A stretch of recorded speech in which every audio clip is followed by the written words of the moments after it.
What is shaking, everybody? Um, God damn it, Lou. Can I just see the show, please? I'm trying.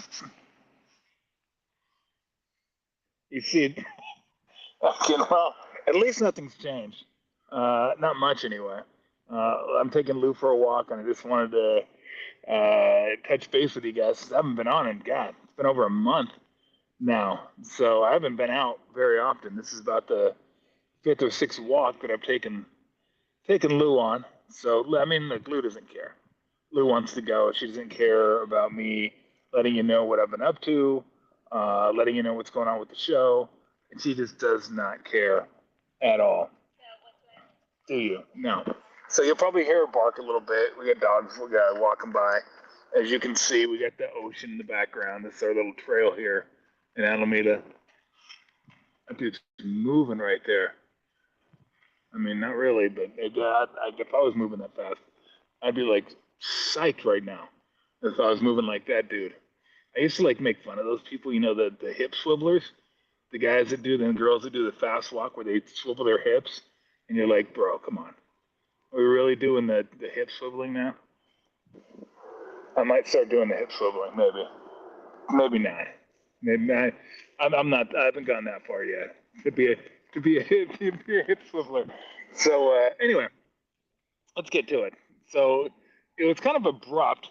I'm sure many of you noticed that I just kind of dropped off the face of the earth there for a little bit, and that the law wasn't after me. I wasn't on the lam. It wasn't anything of that nature, of a nefarious nature.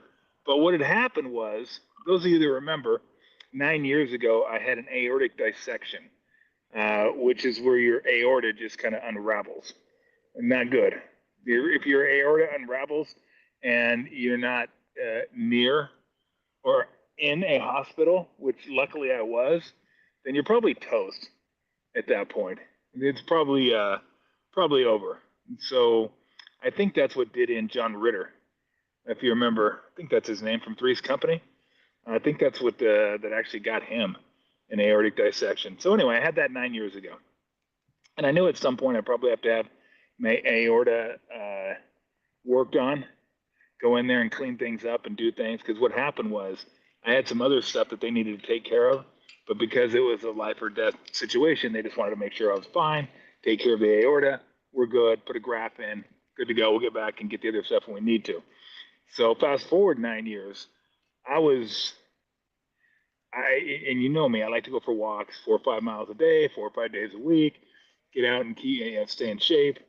And I could not walk hardly toward the end. I mean, like I walked 50 yards, I was toast, just like gassed. It'd take me a half an hour to recover from a 50-yard walk. And then it got worse. And it was like getting up and going to the bedroom, getting up and going to the restroom, getting up and going to the fridge, and just coming back. And I just didn't want to move at all. I just wanted to lay there and be, because anything other than laying there, it took me forever to recover. And it was really, really, really hard. So I thought I might have had an arterial flutter, which is, I guess, a cousin, twice removed. I don't know how that works, to AFib. So I got that taken care of, and it wasn't that. And I was at Stanford, and the sleeping was awful. I'll let you know that. At 13 days, I got 9 hours sleep in 13 days, so it was miserable.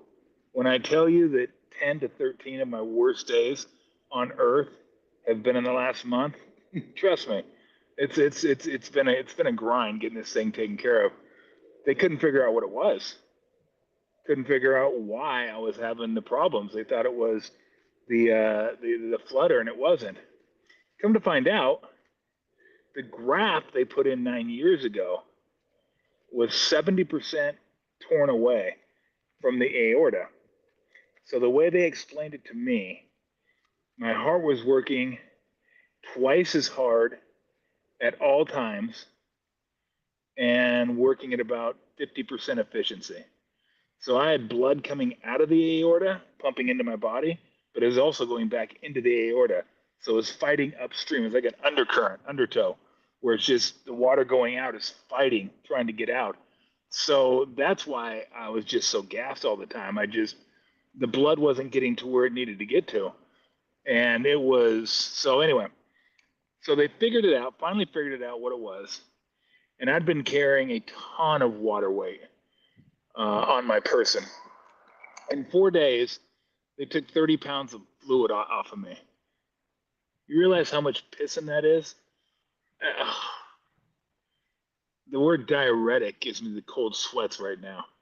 It's just the amount of urine coming from my body was just ungodly at all hours of the day too. I finally got him to lighten up a little bit and said, "Hey, can we lighten up on the diuretics at night, please, please, please?" I mean, literally, I think I cried when I was asking him because it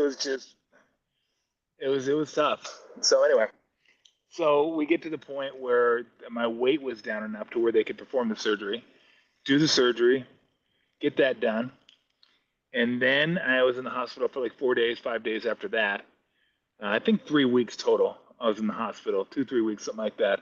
And then I got home and just been recuperating, trying to get out and, do things, whatever I can do as slowly as possible. I've just worked my way into walking. I'll probably go for a mile, mile and a half a day. Take some stops. Takes me a little longer than it used to. But yeah, that's where I've been. That's it. Just recovering from this thing and getting this thing taken care of. Although it's pretty cool. The valve they put in, the aorta, it's made from cow. So I believe I'm part bovine now, which is kind of sweet. And they said that next time, if anything happens, they can go in like with a catheter. Because I told them, I go, if we got to do the whole open me up again, I just call it. Just go ahead and call that. Because whatever plugs there are to pull at that point, I'll be pulling them if I have any strength whatsoever. Because I got to go through this again. That's just not something that that I have any interest in whatsoever. But I'm back. I feel good. I feel healthy. Getting there. Probably going to take another month or two before I'm completely like 100% or close to it.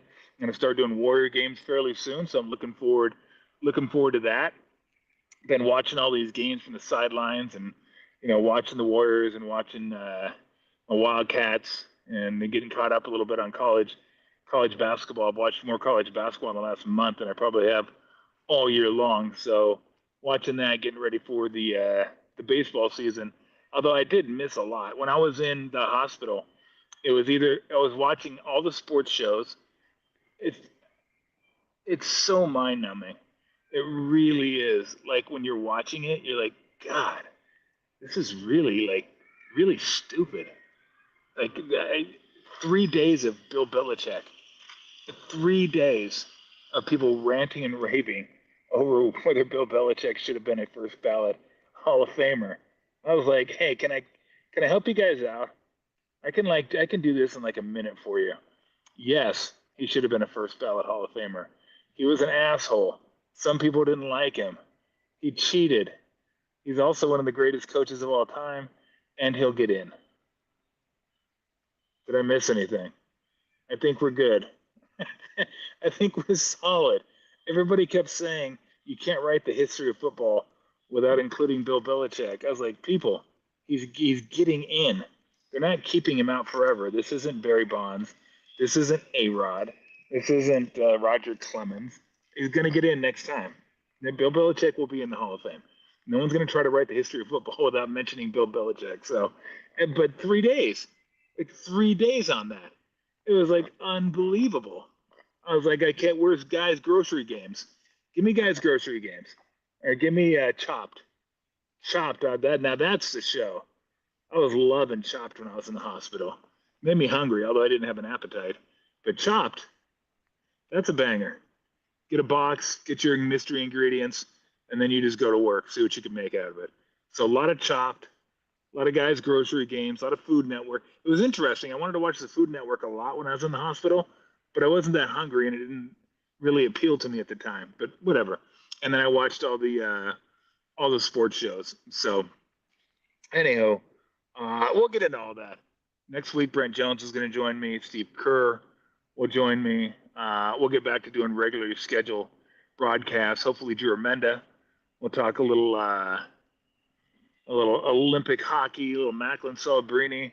That was another one too that just I was like it took a minute. I get you need content and you stretch these things out, but people complaining about Olympic hockey being 3-on-3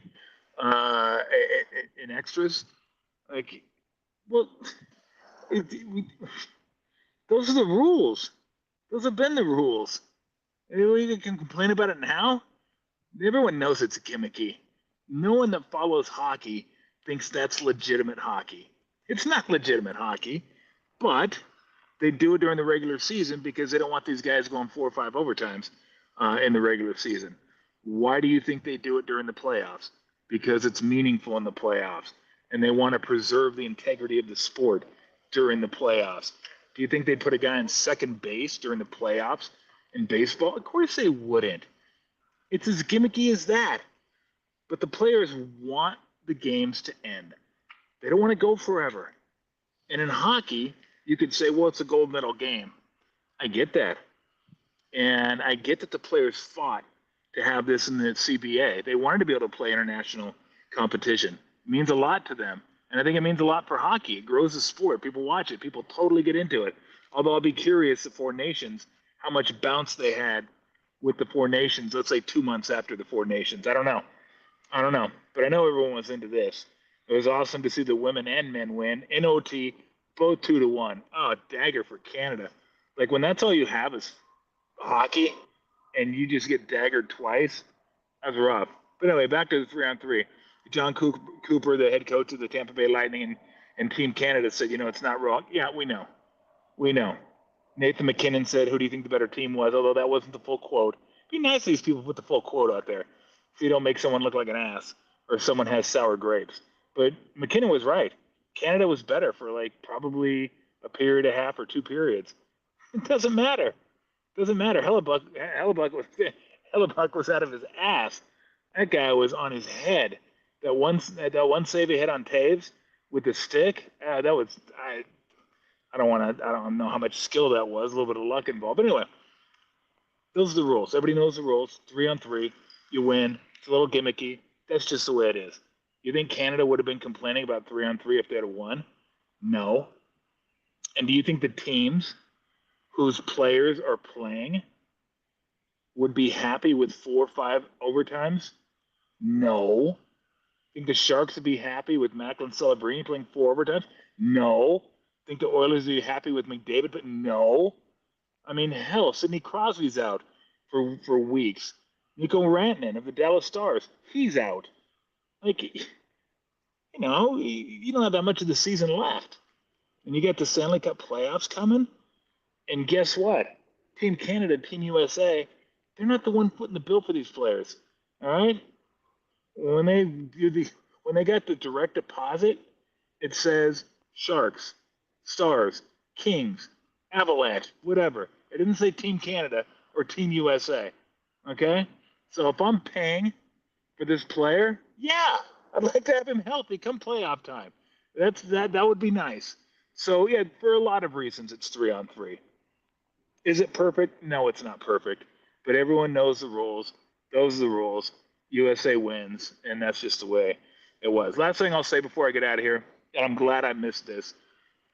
I'm glad I missed the Jonathan Kuminga trade to Atlanta. That's gone. I don't got to worry about that. Although I'm going to give you guys some advice, and I hope you'll take it. I really do. Let it go. Let it go. So I know you like Frozen, Lou. I know Lou's a big fan of Frozen. Don't do the hate watch. Don't start watching the Atlanta Hawks, and then when Jonathan Kuminga has a good game, you're like, oh, see, we shouldn't have traded him. Or if Jonathan Kuminga stinks, and you go, see, we should have traded him. You guys are crazy. Why'd you want to keep him? I just don't do that to yourself. He's gone. God, that's it. Jonathan Kuminga is no longer a Golden State Warrior. You did this with James Wiseman, and I forget how long you did it for. Way longer than you should have done it for. But you pull out a game. Look at that. Oh, the Warriors made a mistake in trading him. The Warriors should have done this. Seriously, let it go. Let it go. It's healthier. You're going to hang on to this. You're going to start watching shitty Hawks games.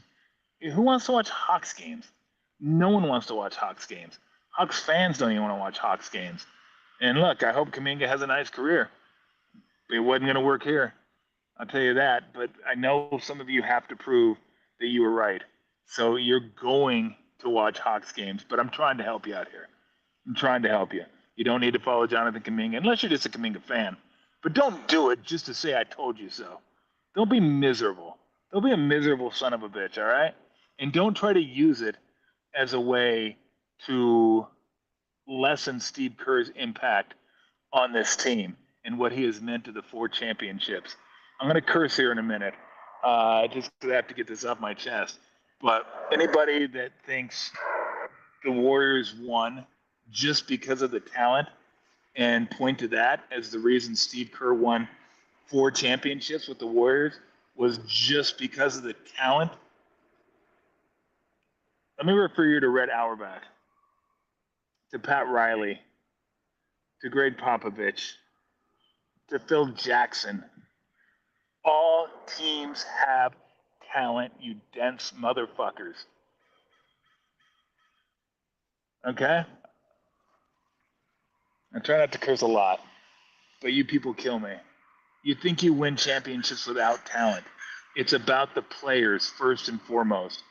But the coaches are an integral part of tying everything together and making everybody not only compete, but everybody feel like what they're doing, whether it's scoring, rebounding, defending, hustling, is an integral part of helping them win. So there's a reason Phil Jackson has the championships he has. What does he have, like 10, 11? I think Pat Riley has 5. What does Auerbach have? 13. Steve has 4. Pop has 5 or 6. I mean, there's a reason that they have these, because they're good at what they do, and they have talent. If you don't have talent in the NBA, top-end talent, you're not winning championships. The only person that won a championship without what I considered top-end talent, which is like 2, at least 1, but probably 2 Hall of Famers, is Larry Brown with the Pistons. When you look at Rip Hamilton and Chauncey Billups, Ben Wallace, Rasheed, Prince. I mean, I think the only one on that team that may be a Hall of Famer is Ben Wallace. I think he's the only one. Go figure. You wouldn't have thought he was one. Maybe the Houston Rockets, but that's when Jordan took time off. And I doubt Houston would have been winning championships had Jordan not taken a couple years off. But they had a Keem, Hall of Famer, and then they had a good team around him. Scrappy, shot threes, Kenny Smith, Mario Elie, those guys. But most teams have 2 Hall of Famers. You got to have the talent. You got to have the players. So if you want to use an excuse, use an excuse. Don't use the excuse. Don't be that person. Don't be that special idiot that says, yeah, but look at the team he had. Because they all had good teams. They all had great players. I wish people could just absorb that. When you win a championship, you have good players because it's about the players more so than it is about the coach. Oh, and before I go, once again, don't do it to yourself. Stop watching Hawks games right now. Just don't. I mean, really, because the better Kuminga plays, the more angry you're going to get. He should have been here. It was Steve's fault. It was Dunleavy's fault. It was so-and-so's fault. God, we screwed it up. We could have had Kuminga. We got Kuminga. He could have been a Hall of Famer. He could have been the next guy for the Warriors. Don't do that to yourself. Don't do it to yourself. Do something else. Try to come up with something a little more productive than watching Hawks games and then complaining about Kuminga being on the Hawks. So anyway, I will be back Monday. I guess I'm back now. but in full. Be back Monday. I think we're gonna have Brent next Monday. We'll go over the draft. We'll go over the end of the season. I miss the complete end of NFL season. I mean, it's so, I don't know if it's funny, but it's like the busiest time of the year. Maybe the most fun time to do the shows is talk playoff football and out. I think I missed all of playoff football. I watched it. I was in the hospital watching it, and I retained most of it, I think. Maybe I didn't. I'm not sure. But we'll go over the Niners and what they need in the off season, and looking ahead to next year free agency. And basically, we're just going to bullshit and catch up. Is what we're going to do, which will be the same I do with Steve Kerr. We'll just bullshit and catch up and get his thoughts on the team as they head down the home stretch. I'm impressed with the Warriors, though. They play hard. They play and they play together. Guy Santos has played well. I've really enjoyed watching him play. BP has been, a little up and down, but I think he's getting there. Melton's had some good games. They've just been fun to watch. They have. They're more fun with Steph, but they were fun to watch. They hang in games that you wouldn't think they'd hang in. You wouldn't think they'd beat Denver, and they beat the Nuggets. So anyway, we'll get into that. We'll talk about the Warriors and where they go and what his hopes are for the rest of the season. So it is good to be back. I'm so happy to be out and walking and doing some stuff, and can't wait to be back with you guys on Monday. We'll take comments and all kinds of stuff, but being that I'm out here, it's kind of hard to see the screen, and Lou's about ready to go anyway. You about ready to go? Let me see. You about ready? Let me see. Oh, you see if you guys can see this. That little squirrel over there.